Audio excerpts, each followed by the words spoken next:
Welcome, guys, to the World XP podcast. This is episode number 18. We got Moses, Greene, Kevin, and the ambassador for those three, Omar, on the line. It's a pleasure to have you all on. Moses and Kevin been with the first team for DC United for the last, 6-8 months or so.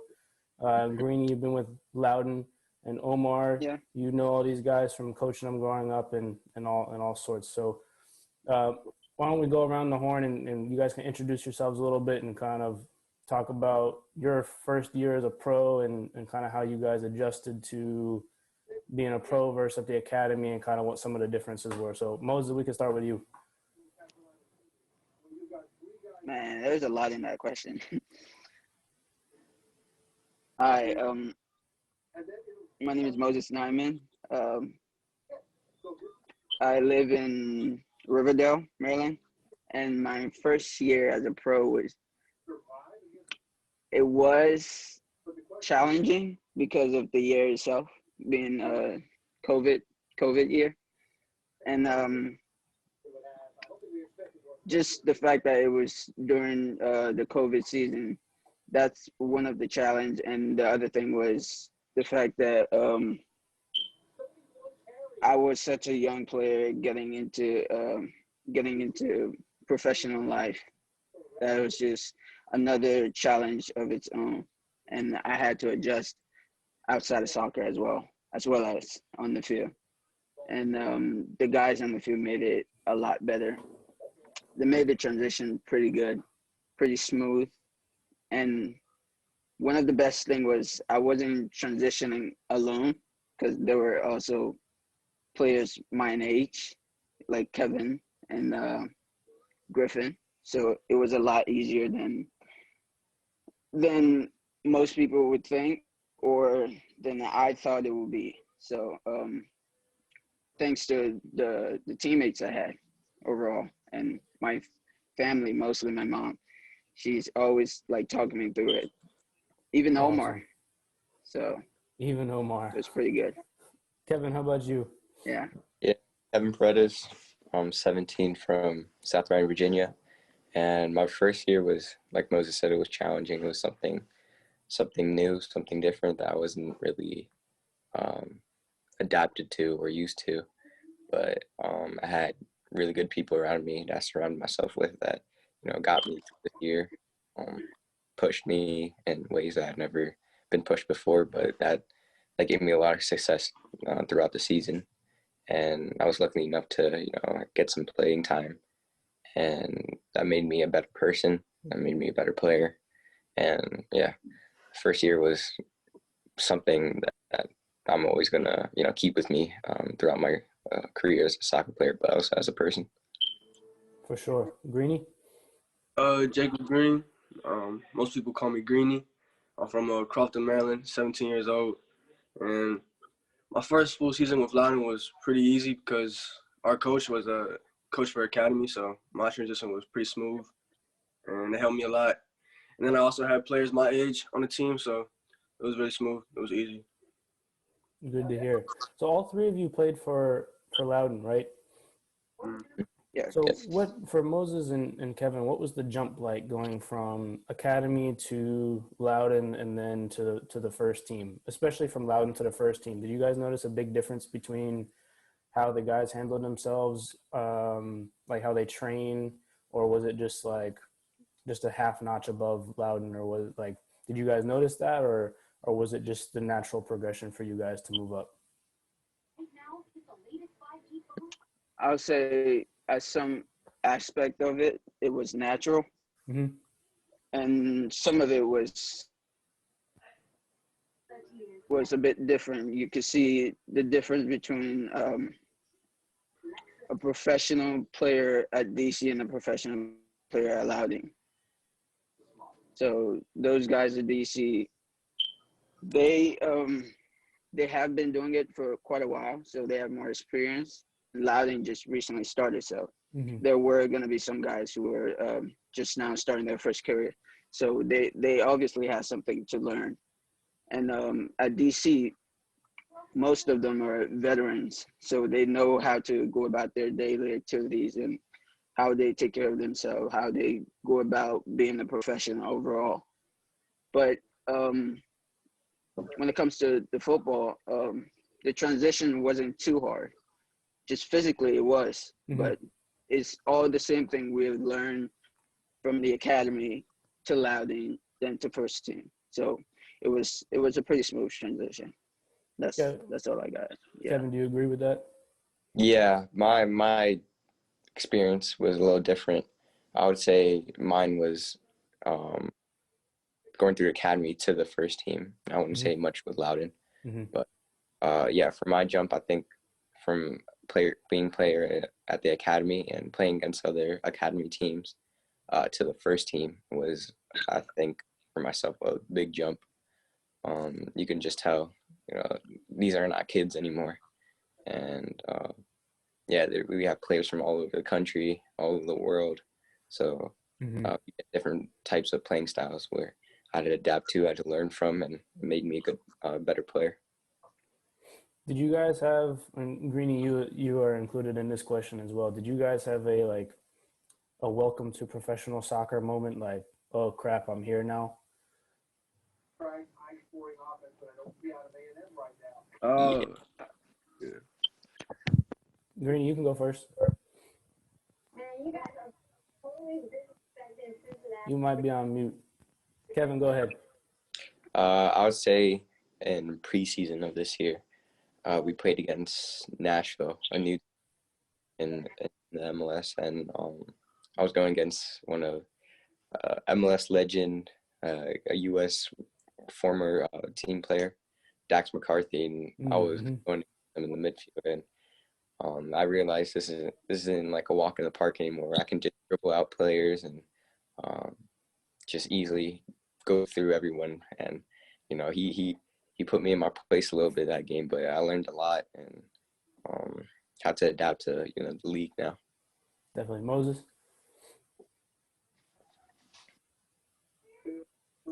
Mine was actually at Loudoun. It was one of my first starts at Loudoun, and we played against Louisville at their home, and I felt like I was swimming in an ocean, and I don't even know how to swim, so that's what it was like for me. I didn't know what was going on. Everyone was just so much faster, and the speed of play, I just couldn't keep up. And I was so tired within 15, 20 minutes. That's when I was like, this really is something different from what I used to. Greene? Oh, you can hear me now? Or? Yeah, you did. All right. Yeah, mine's the same as Moses. It was my first start for Loudoun, and it was when we played Louisville at home, and it's the same thing as Moses. I was tired within the first 10 minutes just because of the speed of everyone, the speed of playing stuff. So that was mine. Did you guys know in those first couple moments, hey, this is really hard, but I know I can do it in me? Or did you have some sort of oh crap, this might be too much? Or were you all confident that you could continue it to develop and keep going? For me, it was an eye opener because that bad game really, set the tone for me for the rest of the season. And that was my I guess my marker for how I was going to start the season, and just to see how much I need to, improve on to be the player I want to be. And yeah, that game just gave me a lot of ideas and a lot of motivation going forward, and see what the things I need to improve on, what I was good at, but I knew with my mentality I would get through it and learn from it and become a better player from it. Awesome. Moses?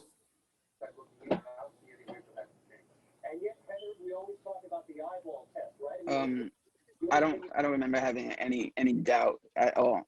But when there was any challenges, I would just try to learn from it. But I don't really have any doubt, or I didn't have any doubt that one day this was probably too much. I just had the confidence in myself and the people I'm with that I was at the right place at the right time. Greene? Yeah, I'll say the same. I didn't really have doubt. It was just pretty eye-opening. Like, I need to, like, work on my body, get stronger faster, Mm-hmm. just to keep up. But technically, I felt I was fine. Good. Omar, what's it like for you coaching these guys and knowing, I think you've known Moses for quite some time and the other two as well. What's it been like for you to see these guys grow up and finally make the jump into the professional world and into the first team? What's it been like for you to see their development? Yeah, I don't really mean this in any negative way, but I haven't watched this much MLS in my entire life till these guys started to play. And then to be able to just watch them and say, okay, call up Kev and say, this is what we need to work on. This is what we need to do. And do you remember in the 78th minute, you were presented with this scenario and this situation, and this is what we got to do to make the most out of it. Same thing with same thing with Mo, and same thing with Greene. Like literally, where I used to live and where Moses lived was walking distance to each other, and that's how close Greene and I live now. Mm-hmm. And it's on the other side of town, but just to what I'm saying, watch them go through off season, watch them go through the COVID period. Um, it's a joy to watch because you're literally watching these guys do some of the things that they've always been doing, but some of the things that they've started to pay attention to detail and start working on in the off season or during the MLS shutdown. And then when the games are happening, sometimes I might literally be on my phone driving. I will go to the DC United website and pull the game up just to listen to it on the Bluetooth. So they got a long career ahead of them. One thing I always remind them is keep working, keep working. You're presented with one in a million opportunity that many teenagers, when I go to local parks or I go to local soccer fields and local games, I lie to you not, the questions that come up, it's insane to me. It's like, oh, can you train me to be the next Kevin or the next Moses? And I'm looking at them like, bro, I've never given them guys any Michael Jordan water, you know what I'm saying? I've never just give those guys something and they just ran away. Those guys had it in them. Like it was meant for them to be pros, but they never just relied on that one good game. They'll have a good game, and then they'll go back out and work again and work again and work again and get ready for the next one. And one kid one time, he was like, this was my highlight. He was like, oh my God, can I take a picture with you? And I'm like, what? For what? Me? He was like, yeah, can I take a picture with you? You made Moses. I'm like, nah, I didn't make Moses. I saw Moses play. And then I went back to another game and saw him play. I didn't believe the first two games, so I went back to the third game to watch him play. And then that's when I realized, who's this kid's parent? Who's this kid's parent? And then when I met Mom, I'm like, I hope you know what you have. I've been around kids for a long time, about 12 years. I hope you know what you have. And then that's when I explained to her, if you do X, Y, and Z right now, your son's going to be on TV. Got to train with Greene the first time last summer. And I lied to you not. Within, say, this upcoming season, he'll be playing first team. You know what I'm saying? Mm-hmm. Got to play a scrimmage game with Kev, and I'm like, I can't be chasing this kid around this whole time. You guys remember? I don't know. Hey, Greene, I don't know if they remember, but we won that game. Yes, Oh yeah, we did. Yeah, no. What do you We mean did. we did? You were on Kevin's team. You weren't on. It was me, We did. Greene, and Fish. Yeah, you were on our team. Yeah, that's what I'm talking about. We did. How you win that game? I carried at the end. Bro, we blew you guys out the water. We had the Japanese kid. We had Oh. David. What? So just being around them and to see, like, yeah, they're 17 and 16, but they're grown men. The way they handle themselves, the way they carry themselves, the way they talk. You see them at the gym sometimes as well. Mhm.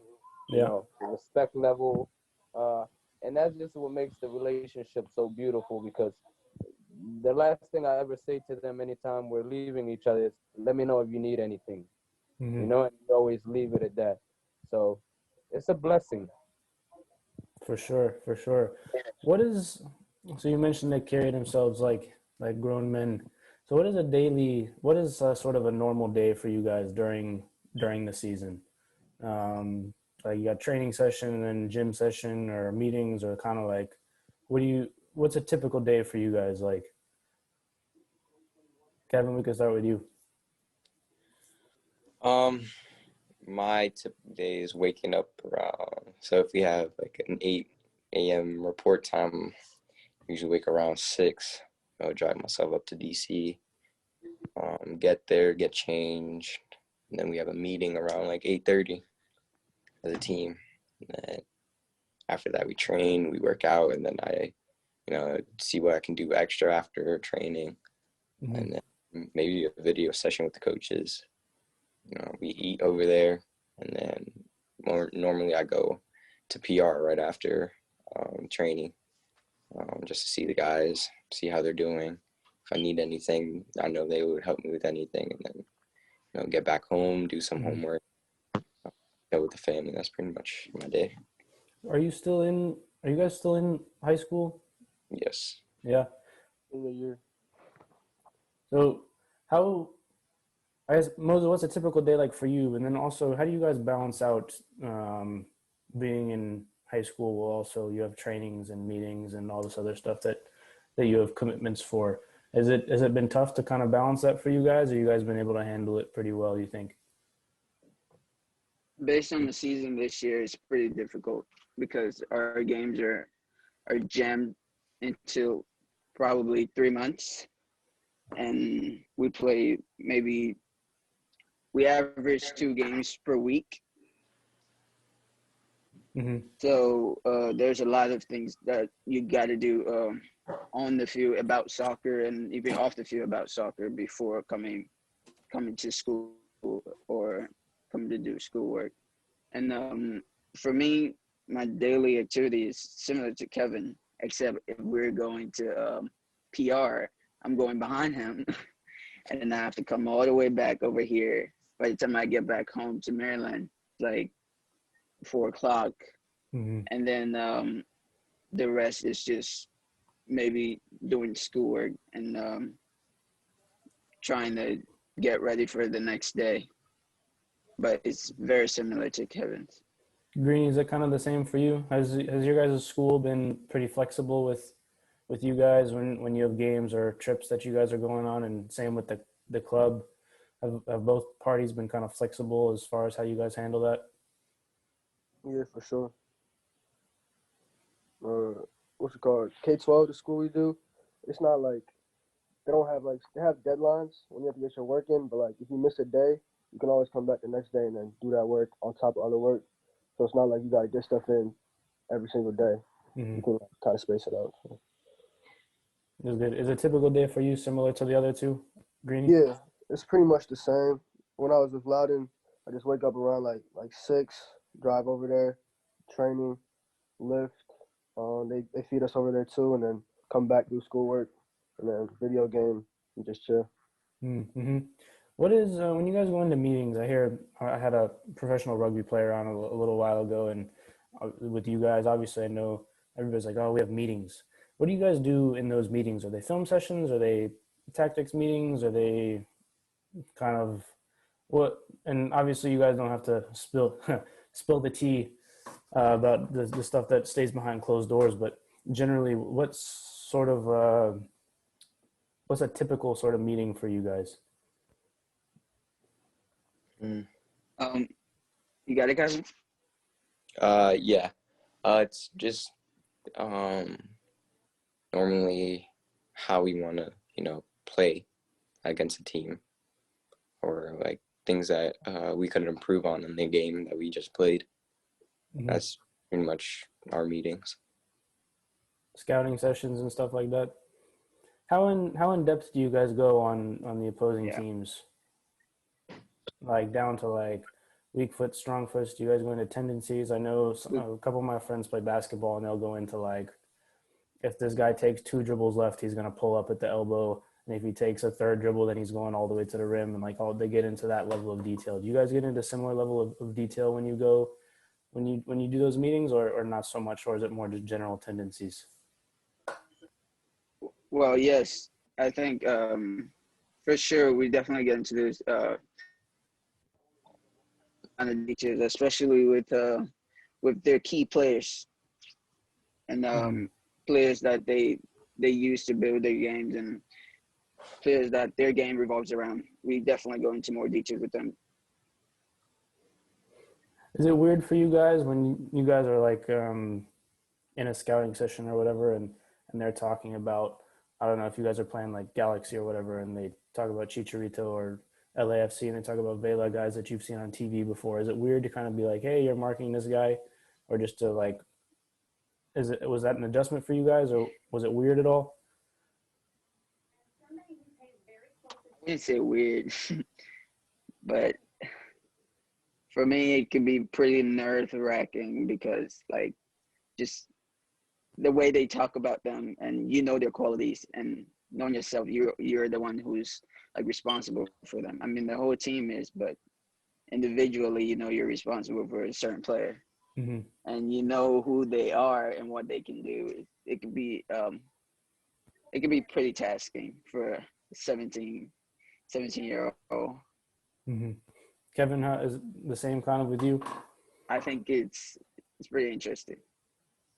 Yeah, it's kind of the same thing. It's like, you know, I used to watch a lot of DC last year, and I would see these really big name players going against DC, and I remember telling myself that I was like, wow, I really want to play against these players to show like my abilities and show who I am. But once you step on the field and you're right next to them, it's a whole different story. It is nerve-wracking, but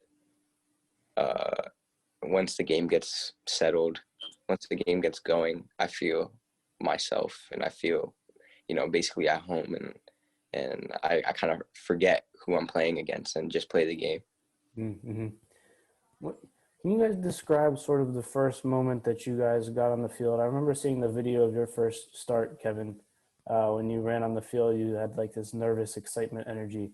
Can you guys sort of describe the feelings that you got the first time you stepped on that field during a game? Kevin, you can start. All right. Yeah, that my first start was a dream come true. I've been waiting for this moment for all my life. I've been working, so many years. It was just not myself working. It was my family working. It was my friends working for this moment as well. So, to step on that field, get that first start, get those nervous shakes out was a blessing for myself and for my family. It was, something that I will always look back on, and just to see all the sacrifices I had to make and my family had to make for, that very specific moment was, a dream come true. Definitely. Greene? Yeah, I would say the same. I stepped on the field, kind of felt it was weird, kind of felt surreal at first, but after the whistle blew, it kind of just went away, the nervousness. So yeah, it felt surreal at first. Moses? For me, it wasn't too nervous. I wasn't too nervous when I came in for my first game, and the game wasn't a pretty game for us. We're losing, and all I had to do was just work. So it wasn't too much pressure. But overall, just stepping on the field for me was a blessing. That's awesome. It's good to hear. If you guys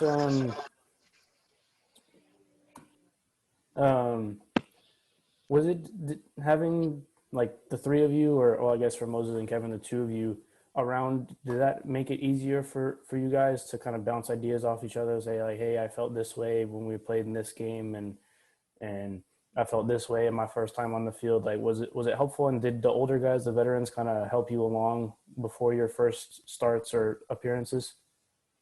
Yeah, I would say the older guys got my head right, and just by telling me, it's like, play your game, play how you usually play, but be cautious of how you play the game, which is a really smart idea because it's not academy days anymore where, I'll take on like a couple players and, do a fancy move or anything. Like, you can't, do that as much, with the older players. And with Moses, we fight all the time about, any idea, anything on the field, anything off the field. So I didn't just learn from the older players. I learned a lot from Moses.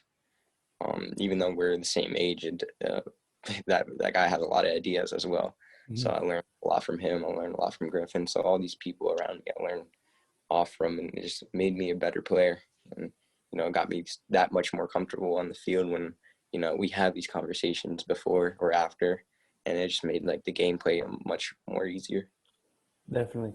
Greene, I know for Loudoun's relatively new, and there's not as many veterans for them, but were the ones who were there, did they help you along, or did you have your teammates that you came through the academy with that you leaned on more, or was it kind of a mix of the two? It was a mix of the two. I had like players that I played with since U12 on there, so I learned from them. But the main guy was Peebo. He's a pretty USL veteran. Mm-hmm. Kind of took me under his wing because he's an outside back as well. So I would kind of, he played the same position as me, like same side as well. So he took me under his wing, taught me like a lot, like on and off the field. So mm-hmm. He helped me a lot. Moses?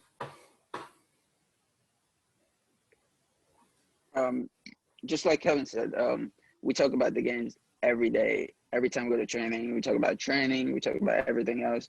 Even with Greene as well, we talk about, since he started training with us, even when we were in the academy, we talk about everything soccer-based. Like Kevin just mentioned that we even go as far as arguing about it. And it's just, he said it perfectly. Iron sharpens iron. Like, whatever he throws at me, I throw it back, and we just like feed off of each other's information. Even with Griff as well, we just like learn from each other at the best ways possible. So that's what we do. Definitely.